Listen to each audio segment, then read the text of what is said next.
Bom, voltamos aqui rapidamente. Um outro detalhe também foi feito aqui, o ajuste do azimuth, que é feito nesse orifício aqui para ajustar a qualidade do cabeçote, que fica aqui. É um aparelho muito compacto, ruim de mostrar. Deixa eu focalizar. Aqui o cabeçote de áudio está aqui.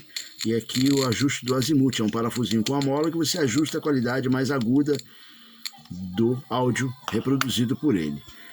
Mais uma pausazinha, já já eu volto com a montagem e a conclusão final do serviço.